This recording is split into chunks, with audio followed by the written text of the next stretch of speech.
Yes guys, how's it going? Welcome back to a new video on this lovely Monday morning. We have some great news that we'll get into in this video. Loads going on in the world of Newcastle United this weekend. Crazy. Loads to go through really. But England did win last night. 89 minutes of useless football followed up with a Jude Bellingham overhead kick, which somehow sends us into the next round. So we'll see how we get on Saturday against Denmark. But the breaking news this morning, as if Newcastle hadn't done enough this weekend, they've just put the cherry on the top of the cake, and it's now reported that Newcastle have agreed a compensation deal with Manchester United for Dan Ashworth. That's right, Dan Ashworth joins Manchester United immediately as their new sporting director, as reported by Sky Sports and pretty much everybody else and their dog. Bye-bye Dan Ashworth. My word, the amount of continuous conversation about what is going on with that bloke was never ending. He's been on garden leave forever. Newcastle have now agreed a deal, and as far as I can see, there is no price being, banded around just yet, so we'll wait in here. Obviously, it was thought that Newcastle were holding out for that £20 million. It's said that although it's announced this morning, Keith Downey said that he believes that the compensation received from Dan Ashworth will help towards our PSR stuff. And obviously we'll get onto Anderson and Minty in a moment. Vlaco Dimos, our new goalkeeper, I wrote that one down because I knew I'd never get that right. Keith Downey is reporting that the money paid for Dan Ashworth will help towards PSR, but I think it was in The Athletic or saying, someone said this morning that they think it may have been after the deadline. But regardless, it would not surprise me if maybe Newcastle did come down from that 20 mil because of everything we've seen this weekend. There's been a hell of a lot going on, so it would not surprise me if Newcastle did go, okay, we will lower what we've asked for to get a fee, get it done, tick it off, get out. I think we've achieved quite a lot this weekend, and bearing in mind, if you go back to the links of Gordon leaving, because that was like Saturday morning, it feels like a lifetime ago, there's so much gone on. Daily Mail are reporting today that Newcastle were potentially looking to see a 10-point reduction had they not have sorted themselves out this weekend, and the links between Gordon and Liverpool were very much true as a last resort. And I mean, how gutting would it have been waking up this Monday morning had we not been able to do everything else we did and instead had to sell Anthony Gordon? It would have been awful. So yes, loads going on. As I say, reported this morning, Dan Ashworth is now the third Newcastle staff player to leave the club this weekend, but he, as I say, was not the first. Minty obviously has gone off to Brighton now for a £33 million fee. That's all been confirmed. He's got the shirt. He's had the medical. I mean, this was all announced really late last night. It is like deadline day, PSR deadline day. Minty wearing his shirt. Brighton have fully announced it, and then Elliot Anderson as well signing his contract over at Nottingham Forest. And the owners were coming out and wishing Elliot Anderson all the best. Big up Anderson. I hope he's happy, and I hope he does well, because yes, it was for the money for us, but at the same time, as I've mentioned already in Saturday's video, we are progressing and we're bringing players in all the time, and I just don't know how high up the pecking order Anderson kind of was.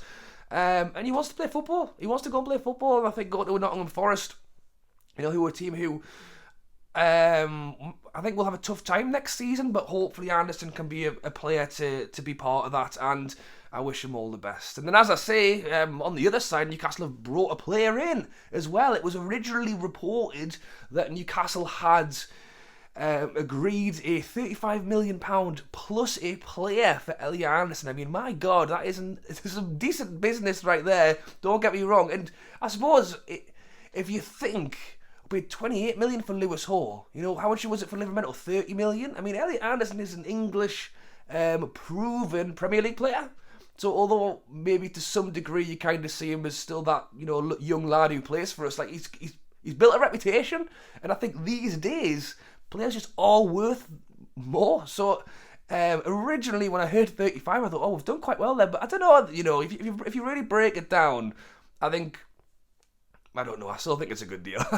I still think 35 million for Elliot Anderson is a good deal. But you can kind of see the respects of how we've got 35 million. Then here we've got a player on top as well.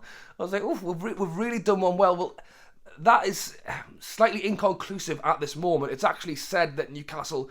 It was originally reported that it was Elliot Anderson plus a player from Nottingham Forest. It's now been said that we've bought Vlaco Dimos, the Nottingham Forest goalkeeper, on a undisclosed fee, which is... I don't know if this is maybe makes the 35 million make more sense. If you didn't think it was... if you think it was a lot for Elliot Anderson, well, is it possible that because of the PSR and everyone's trying to scratch each other's back, have they paid us 35 million and we have now bought their third choice goalie who is thought to come in and replace Karius, so it's still thought that it will be Nick Pope. Sorry.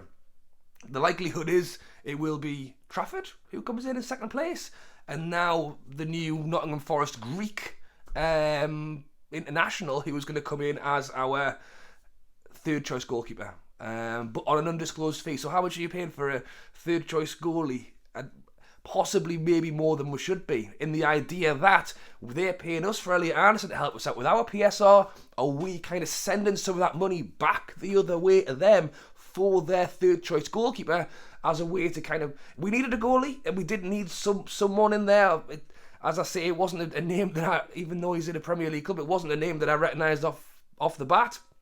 But it's thought that we needed a goalie anyway. Karius is leaving. Let's bring him in. He can be an option if ever needed as a goalkeeper. But I think it's possibly more like we'll send you a bit of that money back your way, so that can help out with your PSR stuff as well. So yes, it's been an entertaining weekend to say the least. Even when there isn't any Newcastle football on, we still managed to make a bit of fun and games out of it. And as I say, it looks like it's worked. It is reported that it's still unsure as to whether we could see some sort of repercussion of not meeting the PSR demands.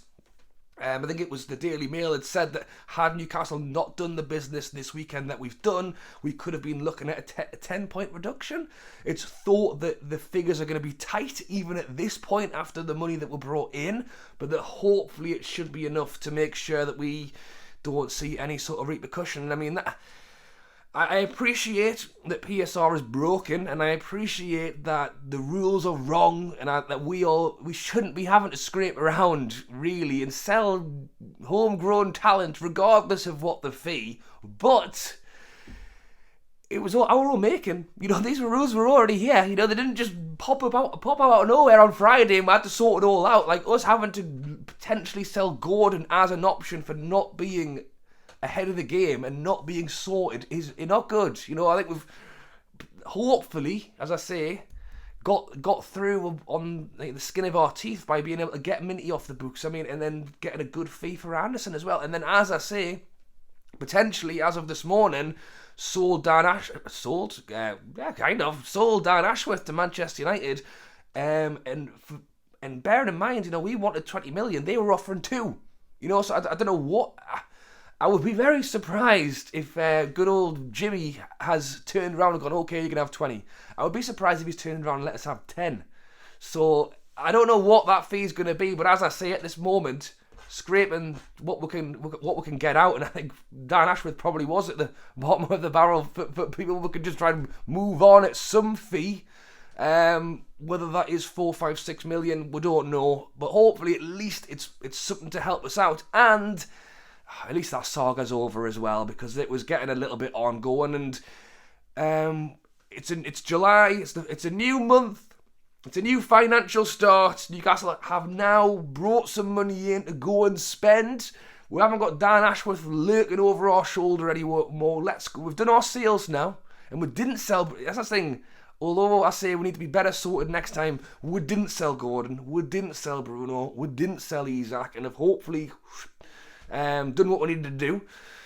Let's now go out and have a bit of fun and spend a bit of money. Alright guys, thanks for watching. As always, let me know your thoughts on Dan Ashworth leaving. Let me know your thoughts on the mad weekend that we've had. The 2 players leaving, the goalie coming in, Thoughts down in the comments, as always. Drop a like, subscribe if you haven't already. Loads of videos on Newcastle right now. Just this weekend alone, loads of videos. Hopefully the next few can be about players turning up at St James's Park and signing a new contract. Or, well, in terms of Isaac, or signing a totally new contract in terms of new players. Thank you for watching. It's very early. I'm still half asleep, but it was worth doing. Thanks for watching, and I'll catch you later.